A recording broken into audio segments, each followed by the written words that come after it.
set the board, like give me some key things so that I can go, grab, look, review, give me 10 seconds to review this, walk in.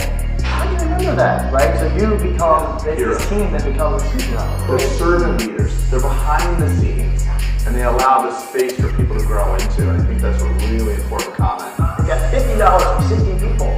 Like that puts you in a whole different bracket of like compensation. You have to quantify these things and bring the value to your pages like you do your team. Today's team. Look, you're on vacation.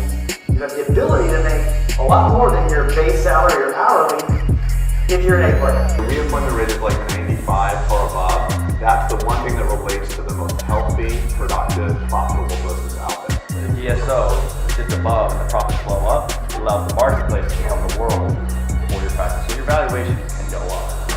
It's actually been really great. Yeah. It's really been great to get me past some of the plateaus and obstacles I've had in my practice growth and development. And I've been blown away by both of them. I've been studying from afar, I've been learning from them, and they both are incredibly genuine people, it seems like, and they want to help. And so when I heard they were putting on an event at the last Voice of the Dentistry, they made a mention of it. I walked up to them and I said, I'm going to be there. And a lot of people here are the same way. I think that's why this is such a cool summit. It's different than any other CE because it brings like-minded people together. And I hope they throw it again next year because I'll be here.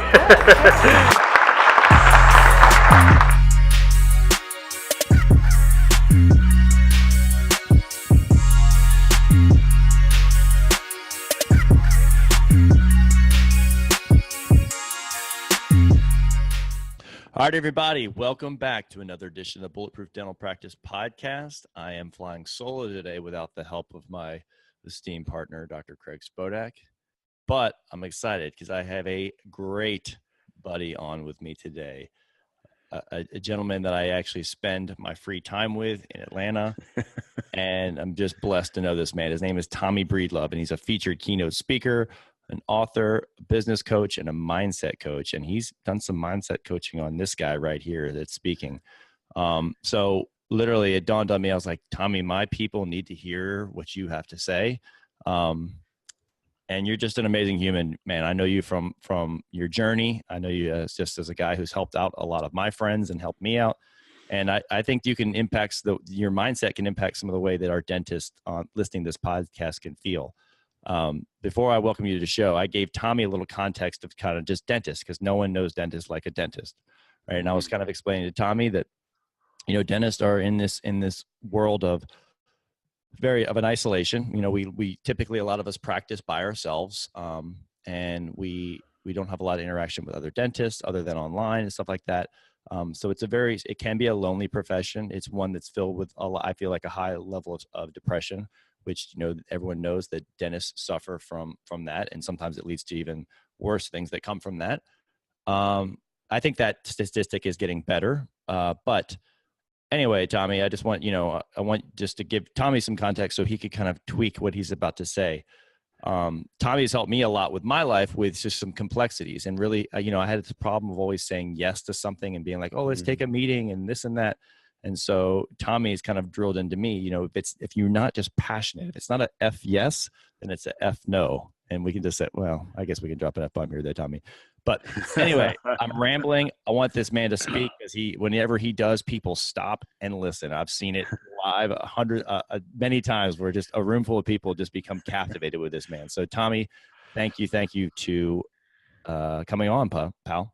You're very welcome, brother. I'm happy to be here, man, and hopefully shed some light, some goodness, some love, some wisdom, and some fun, man, on the dental world, brother. So I hear it, I read it. I know there's depression in the world. I know it's a lonely place. I know it's a tough profession too, because you're dealing with people, and I'll just speak for myself. I don't want to go sit in that chair because A, it scares the shit out of me, and B, I never know what you guys are going to say. And then you have to hear all these tools and things around you. And you're like, oh my gosh, what are they seeing? What are they doing? And it's an intimate environment. It's a tough environment, but you guys, on a positive side, really provide something that's well needed in the world. It's very important. So I'm very happy to be here, man, especially with you, my brother. Well, thank you, buddy. Thank you. I appreciate that. And yeah, it's funny. You mentioned that, like, you know, the fear factor, and many people will sit down time and time again. I bet I've heard this a million times. Someone will sit down, I hate dentists. And it's funny, you can laugh and shrug it off, but you hear that enough times I think that's a component of why dentists, kind of like, woe is me. Like, what the hell? Like, why does everyone say this? Even though they know, like, everyone's kind of a little scared of the dentist. Like, I'm a dentist and I'm a little scared of it, like, you just never know, like you said. So That's right. we can tap into that. One of the cool things I'm actually reading is that one of your largest purposes in life is to empower men to build a legendary life. Indeed. And I talk about this a lot kind of when I'm, I tell people, you get one ticket, like, make it can count, because you get one ticket. And I think that's where you and I kind of ascribe to the same, like, do epic shit, build a legendary life, and, you get one ticket. And so can you talk about, maybe unpack your journey a little bit, what got you here, and then maybe let's spin it into how, given the context of what I told you about a dentist, kind of say, like, maybe here's some tweaks and some things that we can kind of help to give them a legendary life. Absolutely, man. And the legendary life is built out of, I do believe you can have business and financial and life success and be happy, fulfilled, balanced, and have loving, caring relationships. And that's truly, to me, and it doesn't have to be, you don't have to be Martin Luther King or Jesus or Gandhi or U2, the band, to be legends, right? You can be legends in your own right. And so many people think that you're either happy or you're wealthy. And I can tell you 100% of the time, that's nonsense. I mean, you can have your left and your right arm. So that's what legendary life is all about.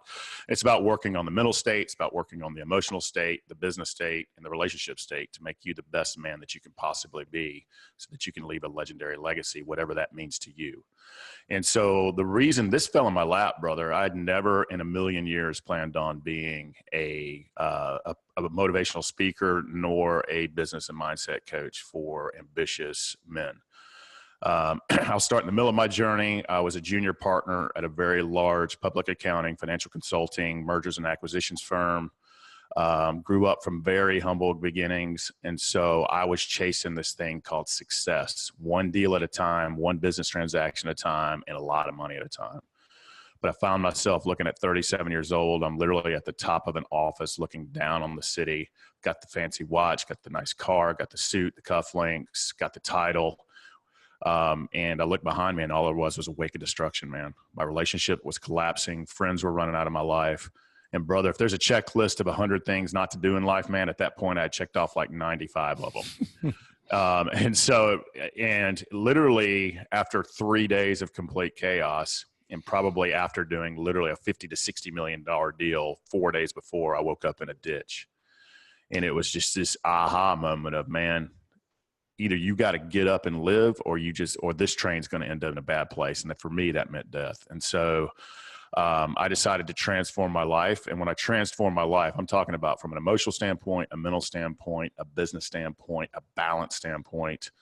The most amazing things happened to me in my network, my money, my relationships, my business. I mean, it's just 10 and 100x. And I used to be that guy who turns the lights off last wins, that 90 to 100 hour guy. Down to working like 35 hours. But I was really concentrate being on the best man and best leader I could be. And I went from junior partner to senior partner to elected to the board of directors and running the international practice of a big firm. Just by being a good leader, a good man, and living in my value systems. And what's happened to me from my marriage standpoint, my relationships, my network is just 10x. And so then all of these ambitious guys, some are doctors, some are entrepreneurs, some are corporate executives, but they all have something in common. They're very ambitious. They're seeking for more. And I only work with men who want more, because I think that's where innovation and imagination comes from, is our desire for want more. And I also think that's where impact comes from. Mm-hmm. But these guys reached out to me and they're like, hey man, you seem happy. You seem fulfilled. You don't compromise your values anymore, but you haven't given up that ambition or that drive for success. Give me that pill.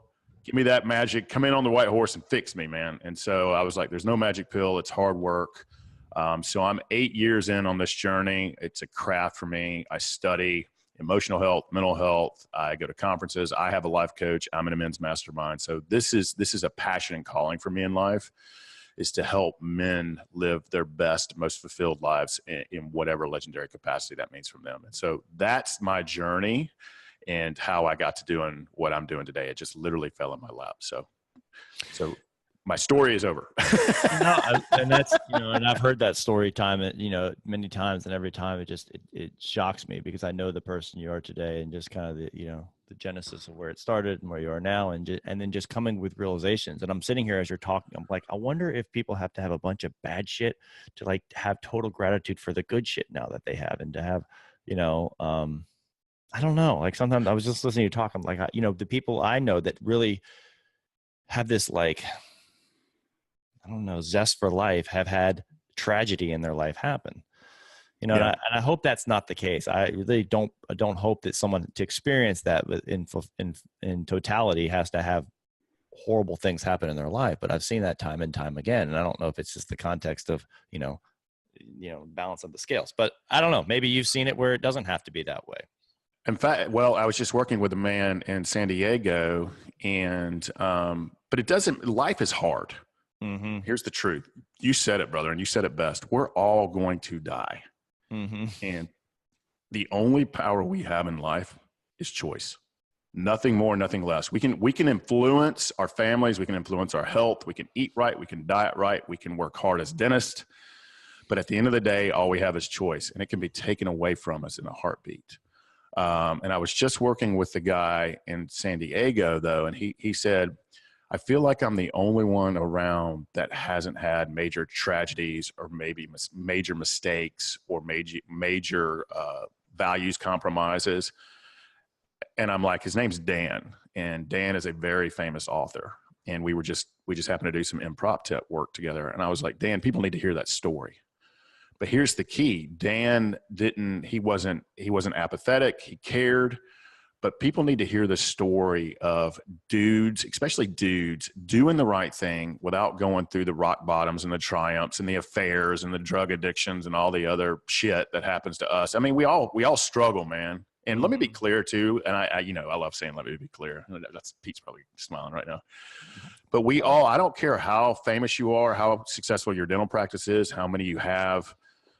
We all have our insecurities, our fears, are we good enough, some worthiness issues. Even Dan, who's a very, very successful man, one of the most successful and inspirational men I know.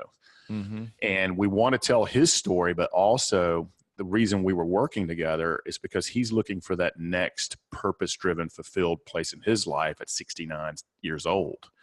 And he knows it, but even at that level, he still, I mean, he's transitioning his writing into something more bigger. Let's just put it that way. And even at that level, as beautiful as the writing is, he just says, well, I don't know if the world's ready for it. I don't know if it's good enough. I'm just going to sit on it for another year. I was like, well, you're going to sit on it till you're not here anymore, and then no one's going to read it. So even a man at that level. So the first answer is no, you do not have to have all the tragedies in life to be a great man. However, here's the thing. If you have made huge mistakes, if you've made huge compromises, or you're eat up in that fear and insecurities, it's never too late to make that choice to do something about it. Because at the end of the day, you only get so many spins around the sun, right? You and I both know that, Pete. And I know, Pete, you're one of those guys that are trying to live forever with all the science and the great nutrition and stuff that you do. I love that. I find that so inspiring. I got a couple lifetimes of shit I want to do, Tommy. That's why. Me too, brother. Me too. It's not a narcissism thing. It's like, I just don't know how I'm going to get it all done, because I keep finding stuff. I'm like, I really want to get that done in my life. I'm the same way, man. And I want to see everything and everybody and talk to everybody on earth too, man. So I'm the same way. But the reality of that is probably slim. And so why don't we make every breath, every patient, every moment, and there's a lot of things that people can do in their dental practices from a leadership standpoint, a culture standpoint, a feel-good standpoint, a positivity standpoint, to make their practices as best as possible. But here's the key, whether it's in your dental practice, in your relationship with your significant other, or your kids, or your friendships, in order to have successful and fulfilling life, is you got to feel successful and fulfilled. And you got to work on having the right mindset. And I'm going to say the word, this is a word that most men run out of the room on. You got to work on having that unconditional love for yourself, because us as men, brother, it is really hard, especially for us ambitious men, to receive love. Mm-hmm. Sometimes we don't want that even around us. Like, we don't even believe we're worthy. We get our fulfillment out of success, business, and seeing our family succeed. But until you do the truly hard work of investing in yourself, especially your brain and your heart, and getting that, what I call the self-critic, out of the way. Until you truly do the hard work for that, none of that other stuff, your business, your practice, your life, your family, it will never be as leveled up as it could be until you do the hard work for yourself. So I just want to say that as well.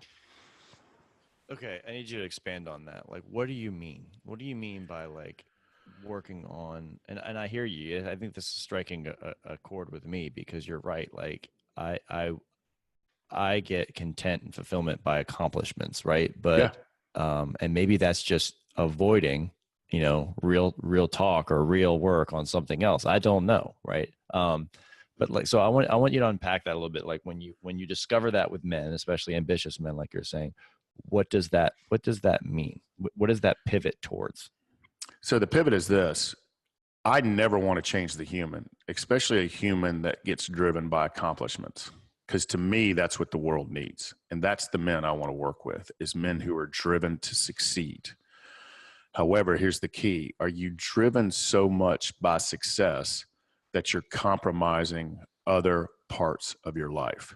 And the first one being, and this is the hardest one, we want to be providers. A lot of us, not all of us, but most of us want to be providers. We want to be the oak. We want to be, we want to be the pillar for our families.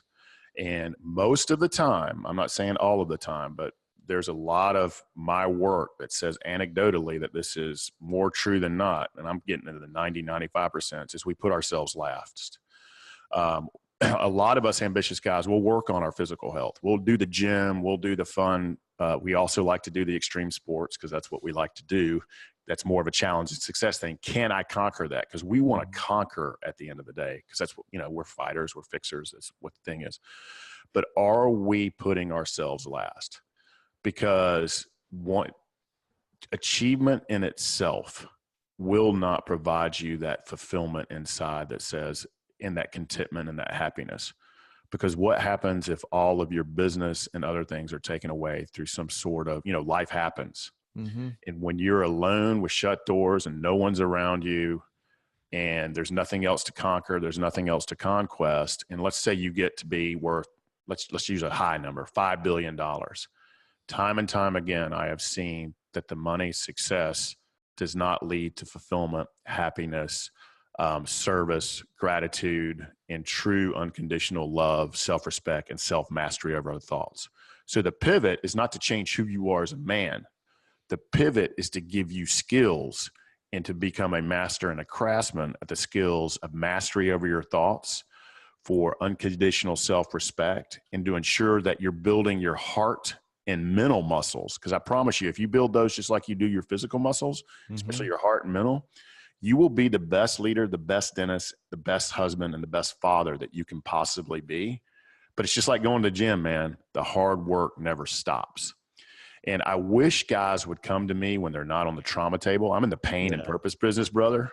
The purpose business is fun when people are looking for that. I need to know what I'm put on this earth for. And it can be part of your business, or it can't be. But I love doing that work. But so many times people come to me when the marriage is on the rocks, a bad business deal, a bad compromise of their values. And let me be clear, us ambitious men, brother, the thing that we're scared of the most and we don't ever talk about is humiliation. And that fine line between success and humiliation, it's razor thin, brother. And you were talking about how difficult the dentistry practice can be. It can be lonely. A lot of dentists suffer from depression. There's a lot of tools that you can put in your toolbox, both from your business, your life, your brain, and your heart, to help you be the best doctor, the best dentist, the best leader in your practice, and the best man that you can be. It's just hard work. I think too, Tommy, and correct me if I'm wrong if you don't see this, but like, I think the default, like when we don't know, like, I don't feel complete or I don't feel fulfilled or something, like, let me just get more. And you keep chasing the rainbows, kind of feeling like, let me just fill that bucket, when really the bucket is something completely different that you should be filling.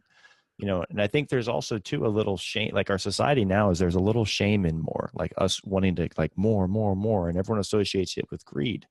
There's kind of like two narratives going on that I hear, and it's like, why do you want more? Why are you doing all this? And why are you working so hard? And, and my response is like, because like I got a lot of people depending on me. Indeed. right? Indeed. And I got one we life need to have 1,000 of you, man. and impact and all this stuff. And I don't think, but it's like these people think that like it's almost like a greed factor or, or a workaholic factor. And I know I'm kind of rambling, but maybe some of my default and the many hours, 16-hour days and stuff I do sometimes because I like it, right? And I'm in that flow of what I do. But also there's been times in my life when I've just done it because I didn't know what else to do. Yeah. Yeah. And so anyone who tells you that wanting more is greedy, that leads to all kind of tragedies for me. I think the desire for more is inherent in human beings. And the flip side of that is apathy, not caring, victimhood, and martyrhood. And stagnation too, stagnation. Right? And let me, I don't want to get too off the track here, but regardless of your spiritual belief, let me just say it at the nature level. Nature and the universe hates inertia. So our bodies are constantly evolving. Our earth is constantly evolving. Our businesses need to be constantly evolving because that's what nature requires. It's in a constant expansion mode. And for anyone in society, I don't hang out with people like that. So if they tell me that, because I work a ridiculous amount of hours and it lights me up and it fulfills me. I mean, but I also work hard on myself. I spend a couple hours on myself every single day so that I can be the best husband, the best man. And I do this for a living, man. And I struggle, brother. Sometimes this train gets off the tracks, man, and I get really down on myself. That self-critic gets really hard. I'm like, why can't I? Here's what society also promotes, and this is a killer, and that's envy. Social media has put that comparison bug in us, and it either makes us feel better than somebody, which is pride, or it makes us feel less than somebody, which is envy, and that is a killer. I have to pause you on this because this is something that Craig and I know you haven't met Craig, but you guys are a kindred spirit of just being men that other men gravitate towards and just happy and they have impact on people. But anyway, I can't wait to meet him. Side of that, but we talk about the social media thing, and I have to say, like, so recently and I think Instagram is the biggest culprit in today's game. I agree. So I'm going to tell you something that I did a little experiment with myself. So Instagram used to live on the homepage of my phone, the first thing I would see. And by default, my eyes kept getting trained. Whenever there was a downtime of 5-10 seconds on my phone, if I didn't know what button to hit, it would just go to that. So I did, and I looked at my time. So I would look at my times, and I'm not going to tell you what the times were because it's a little bit embarrassing that you can actually accumulate that many minutes looking at something during the day when you really like, I'm not on it that much, but it had an hour in front of it, right? Like an hour plus a day looking at some stuff because you just go down a black hole. So I did the little hack of taking it from the first page and I dragged that icon and put it to the second page. And my love for it is still there. I love it. I love looking at it. It does a lot of good for the business. It's good to kind of connect with people, but my usage went down 80%. Wow. And guess what? My happiness has gone up in the past couple weeks a little bit because I'm out of that comparison of comparison's the thief of joy. Right. And so even though I like to see good shit happening for people, you always look at what's happening to someone, no matter how altruistic it is. And you audit where you are in your life, just by default, you cannot effing help it. That's right. So anyway, I thought that was kind of interesting because I did my own little experiment. I didn't really do it on purpose. I was like, this is getting out of control. What's wrong with me? So I was like, I'm just going to shift you to the second page. And wow, what a hack. That's a great hack, by the way. That's actually a fantastic hack. And there's a lot of life hacks. Because most people, it's like, well, spend too much time. I'm just going to delete it. Like, so the pendulum swings like way off. And I was like, I'm just going to swing the pendulum a little bit and see what happens. That's a good metaphor for life, man. Is you don't have to, there's little bitty steps, like little bitty things. And that's a great life hack. Like if no one listening to this gets anything else, that's powerful what you just said. And little bitty steps. Cause if you try to it's like going to the gym, man. If you say, I'm going to lose 120 pounds, you're like, oh God, that's daunting. It's daunting. But if I'm just going to get up and walk for 5 minutes today, I'm just going to walk. what would massive impact 365 days from now just for that one little bitty change? And so breaking those bad cycles and habits, it's huge, man. Eat the elephant one bite at a time, right? That's it, brother. And I can't figure out when in society, and this was probably, when we started walking, why is it that we don't celebrate other people's success? And by the way, this on Instagram and Facebook, nobody's putting their fight with their kid, no, or the sickness in their stomach, and they're not. It's the best of. It's the That's best right. Best of. And then we filter it too to make us look really good. It's not only the best shit that's happening in your life, but it's the best shit and looking the best shit by you having your filter. Like, it's unreal. Yeah. So like it makes people feel horrible, and I feel like it's but people are addicted to it. Like I just kind of confessed, like there was a mini addiction. I don't know if it was addiction. It was just a habit. It was habitual to whatever degree, because it was sitting there and, oh, cool. Yeah.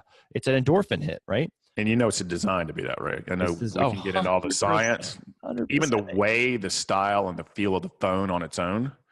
And then the actual software mechanics, the features, it's all meant to make it addictive because they want as many users as possible. And the data they gather on us is just insane. But that's a rabbit hole that we don't have to go down.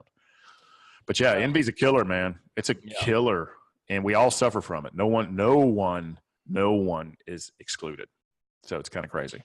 So let's talk about a mantra that you gave me a little bit that's helped me this year, because I think for dentists with so much coming at them, being the business owner, being the operator, being the boss, being the leader, being a father, being a husband, whatever, right? I mean, and a lot of people have those struggles. I'm just saying. But one mantra you gave me, you said, if it's not a F yes, I'm trying to limit my F bombs. You can tell that there you go, brother. Just be dropping them all over the place. If it's not an F yes, it's an F no, right? And so it's more impact when you can say the full word. But when you told me that resonated with me because my life was full, and it was full of stuff that like I was kind of like interested in, and I was kind of wanting to take that meeting, and I was kind of willing to have that call with someone, and I had a bunch of kindas in my life, and then I'd get in there, and then I would be grumpy pants because I'm like, why am I here? Like, why am I in this meeting? Why am I on this phone call? Why am I in this environment? And so that one thing has helped me audit. And I actually held my personal assistant accountable to that. She'll actually ask me an email all the time. Is this fuck yes or fuck no? Mine does too. Mine actually keeps a list of the things that I say no, it wasn't. She actually keeps a spreadsheet. Isn't that crazy? When I compromise that value to remind me that I'm not living up to it. Yeah, but it's like that's such a simple thing because like there's so many other good ways. Like I thought to myself, like, all right, if I'm taking these meetings, that could have been an hour I was kicking the soccer ball with my son, or it could have been an hour I was literally like reviewing something with a team member, or leaning into one of those people that really matter. Instead, I took this, 40-minute conversation with someone that like, I don't know, they're just trying to sell me something, whatever. Right. And so it's really, Tommy, that's been such a great thing. That just in knowing you that I've applied to my daily life, and it's made a big change, I feel like, and it's increased the quality of my time. Man, it is. I would say outside of, and I've been practicing these for years now, outside of gratitude and meditation, that one little shift. And again, just like you said, it could be just baby steps of applying that. You don't have to apply it full circle, but my goal is to apply it full circle. It eliminates the shoulds. And a lot of us struggle from saying no. And one no is worth 1,000 yeses every single time. And so, at the gut level, when someone asks you for a drink or to pick your brain for 10 minutes, that's my biggest pet peeve in the world. People constantly want to pick my brain, and that's what I do for a living. Mm-hmm. But who you go to dinner with, what family conversation you have, where you go on vacation, and it helps limit down. I'm really dogmatic too, because it's related to this, about who I spend my time with. If you're not a positive, upbeat, motivated person trying to make some impact in the world, I got no time for you. So that mantra alone, if it's not an F yes, if that person's not an F yes, if they say, hey, Tommy, let's grab a beer, I'm like, in your gut, in your heart and gut immediately. Or do you want to take this meeting or go on this vacation? And you said it, the quality of your life, it has exponentially increased my happiness, because I've eliminated a lot of the people, what I call energy vampires, who suck the life out of it. And we all know who those people are when they walk in the room. You're like, oh my God, that, you know, you can feel your soul leaving. But it's helped that. It's also helped, and this is the tough part to say, and I don't want to go too much down this. Family is tough. Moms, dads, brothers, sisters, wives. Wives, that's a whole different discussion. It's hard to apply that to your wife. Yes. But if you apply it together, from a lot of Heather and I, so Heather's my wife, for all you beautiful dentists out there, we will divide and conquer, because it kind of eliminates the shoulds, but there's some shoulds you need to go do. You know, there's some charity stuff. She's a corporate executive. She's got to be certain things that are not FESs for. But what we will do is, we've come up with a good plan together, is we will divide and conquer when it's not an FES for us both. And it's helped our relationship. It's helped our time management. And one thing that we've got to take back is time is a little resource, and we make our own time. And that one rule will help you conquer your calendar, even if you just apply it in a few things in your life. And so it's super, super important. It's been the most, outside of meditation and gratitude, the most life-changing thing I've applied in 3 years, man. So, all right. So I love that. And I think that's, I want to go into that practice that you just talked about outside of meditation and gratitude. Let's say there's someone listening right now that has no morning routine, or no kind of gratitude or whatever. And just like you said, with the losing weight analogy, you know, don't start and say, I'm going to lose 120 pounds, you know, whatever. Right. So what is the incremental? Let's say if you had 5 minutes to devote to whatever you had just said that was the most impact on your life, the impact in gratitude or prayer, whatever. If you had 5 minutes only in the day, how would you break it down? I would do gratitude for all 5 minutes. All 5 minutes gratitude. All 5 minutes. Because you don't have to do that. I know you didn't like that answer. I saw the eye roll.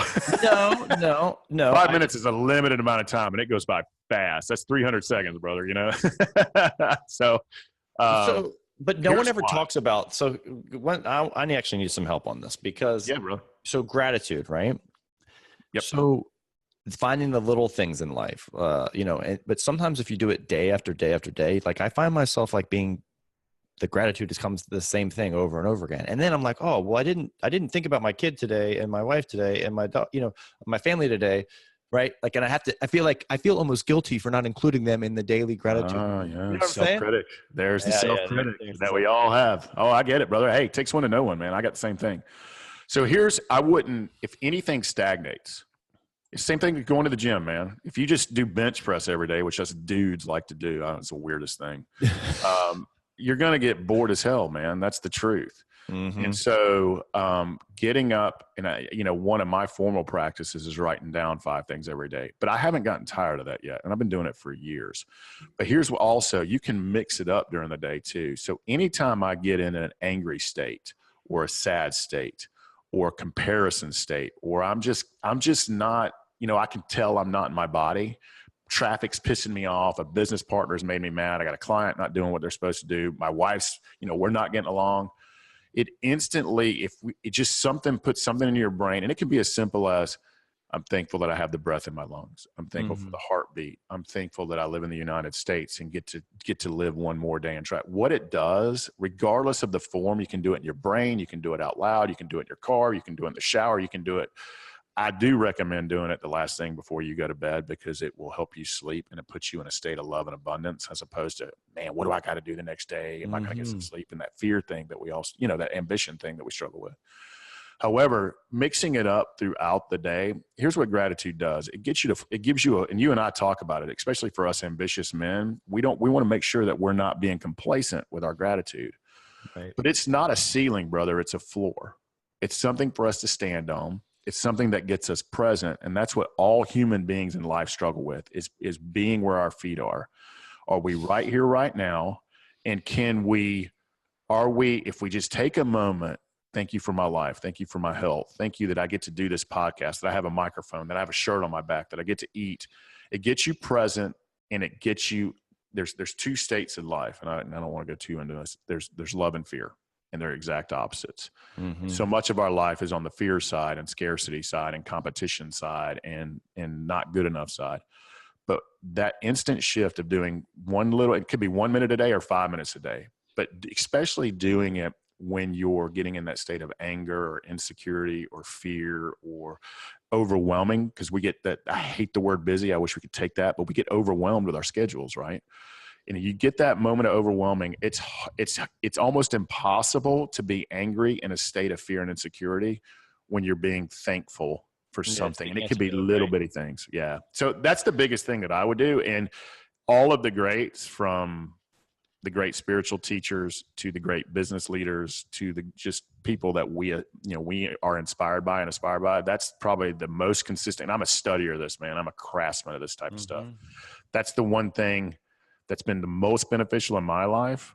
And it's the one thing that I would recommend if you have 5 minutes. Yeah, and if you actually look at like the book, I don't know if you read it, The Tools of Titans, like that's a pervasive theme in everyone across whatever discipline he brought them in for, whether it was money or spirituality or physical fitness, but like it was there. One thing that you said, Tommy, and I want to make sure I don't gloss over this is, and I don't know if you came up with this or Quincy, one of our mutual friends did, but he said, look, be where your feet are. Like, and be in that practice of being where your feet are. And I think, and he was giving me that in the context of, we both have 3 children, and saying like, and so many times I'm sitting there on my phone, while they're trying to talk to me. And he's saying, look, sometimes my wife and I remind ourselves, we just say to each other, just be where your feet are, be where they'll say, now they even just say feet. Right. And it's such a reminder that, we're thinking about next, and not now. And before we know it, life is going to pass you by, and you're going to say, shit, I should have taken more advantage of the sunny Shanjay when my kids are playing soccer or whatever. But that's another thing, not on top of if it's not a F yes, it's an F no. And then what you just said would be where your feet are more often. Be present. And you just said something so powerful. I don't even know if you said it. The reason we do all this work is we don't want to look back on our lives whenever our lives come to a close. We don't want to look back with regret. Yeah. Especially related to the people that we love and are supposed to cherish. And not to get too deep, but unfortunately, those are the people sometimes we put last, especially us ambitious people. And so presence, gratitude, meditation, it gets you right here, right now.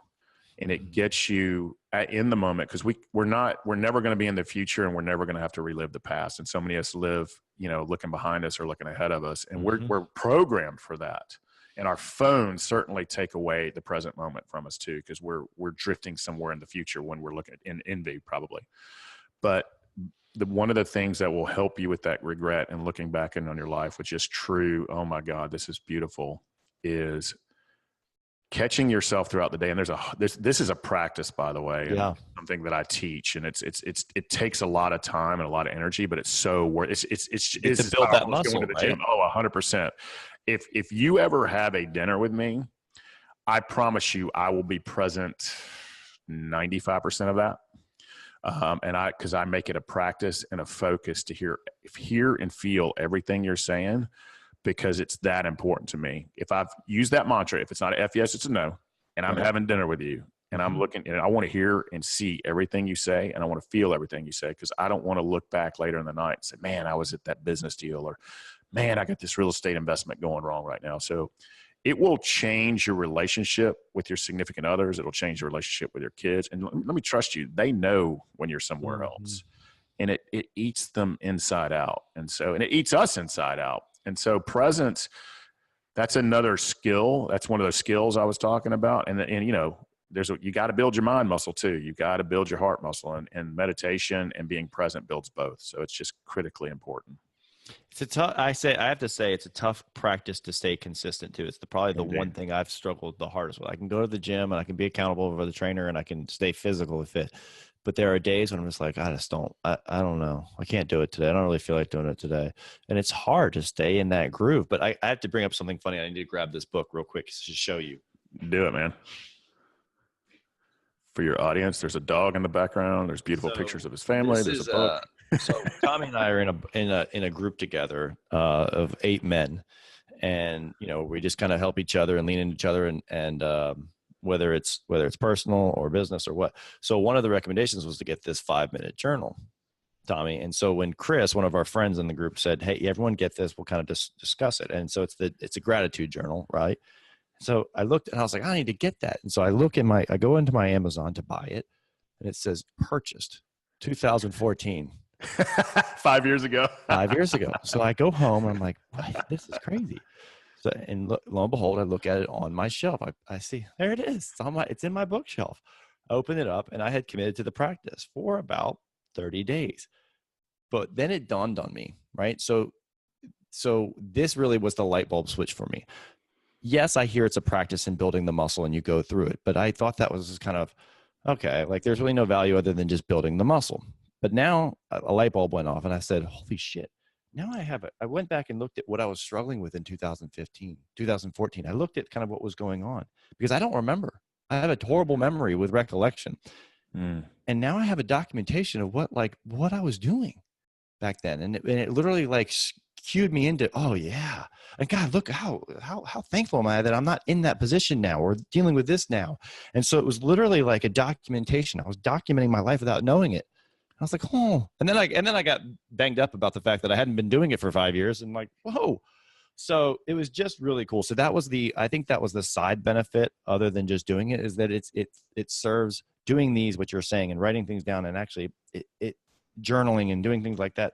It serves as a documentation for your life. And if life is worth living, it's worth writing down, I think. Wow. That's powerful. Let me tell you something. That's not my quote. I'm not going to claim that.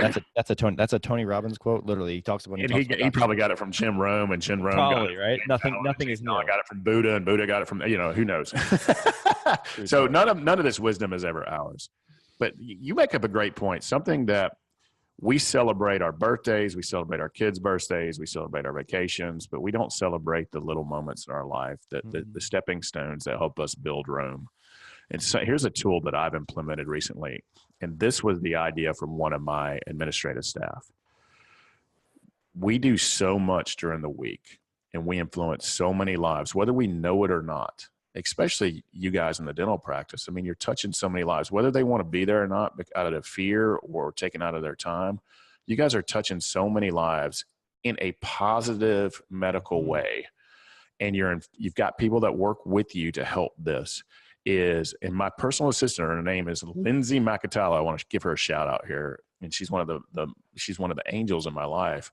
But she goes, Tommy, you do so much, but as soon as you're done doing something or working with a client or doing a speech or whatever I'm doing that day, she goes, you move right on to the next thing, because it's more the next thing, and I got to get it all in. She sends me an email at the end of each week. And this has been so powerful. And it gives me another 10 minutes of where my feet are, presence. And it gives me 10 minutes of celebration of every single thing I did that week. Because I live and die by my calendar. And anything from having dinner with friends to a podcast recording to getting up and doing my morning routine to a run with Julie Tuff, Chris's wife. And what she does is she summarizes it all in one email. And it gives you 5 to 10 minutes of wow. And let's celebrate all the amazing stuff that we got to do today. Cool. You went to dinner with Heather on Tuesday night at this restaurant. And you're like, sure did, because I forgot it. As soon as we got home, I forgot that we went to dinner at that nice restaurant. Right. Oh, by the way, it was a nice restaurant.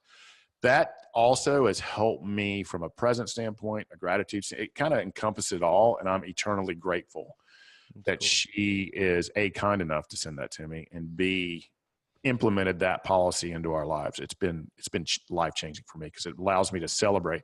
And here's the thing too, Peter, and you said it best. If we really look back to where we were, and if I look back to me as a young, angry man at 18 to where I am now, to what we've overcome, and I know your story and the evolution of your practice and your education and all that stuff, man, how far have we come, brother? And it's because we want more. And it's because we're high achievers. So yeah. Anyway, I feel like I'm rambling now, but no, you're not. She said a lot of things that really resonated with me there. Well, it's like, yeah, there's so many things. I'm actually writing things down and like, oh, we can unpack that and unpack this. I tell you what, how can you obviously, given that you're a coach, you obviously do a lot of this kind of thing with people. If someone wanted to reach out to you, is the best way TommyBreedlove.com?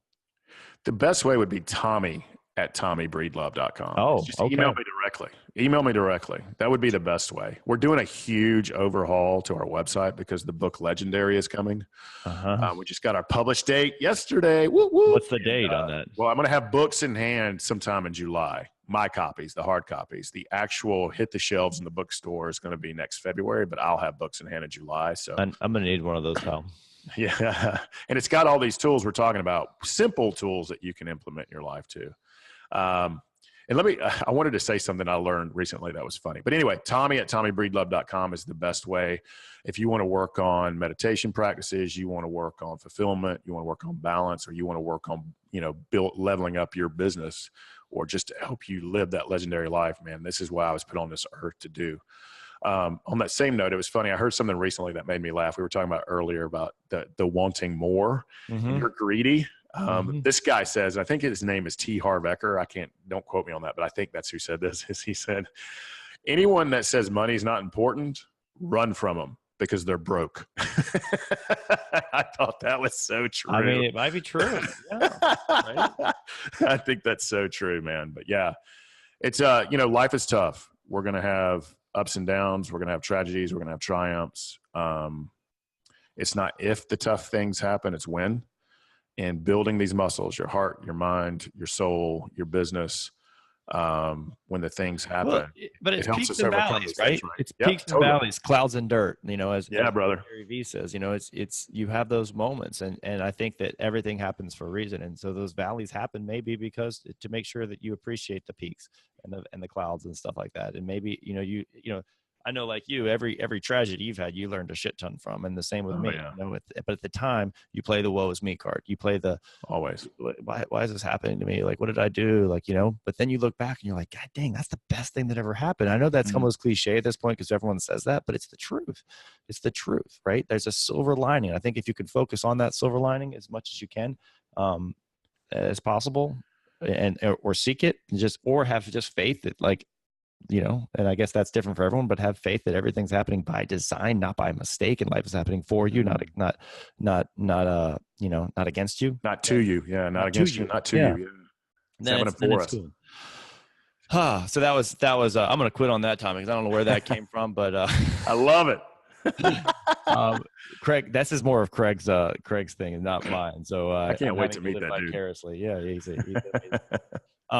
but yeah, guys and listeners, if you're ready to live a legendary life, I don't say this often but I would highly recommend that you reach out to Tommy because he's 1 in a million. And I truly believe that. And my listeners know and that I don't say that often. So, man, I really appreciate that. I don't want to cry on air, man. So yeah, really it means the world to me. Again, that's Craig's job too. He likes to.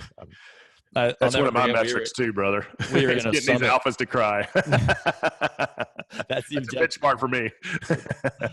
Well, Tommy, thank you for spending time with me this morning, pal. And I hope you have an amazing rest of the day. And just thanks for bringing impact at scale to the Bulletproof Dental Practice podcast. Yeah, man. Keep being great, brother. Thanks, brother.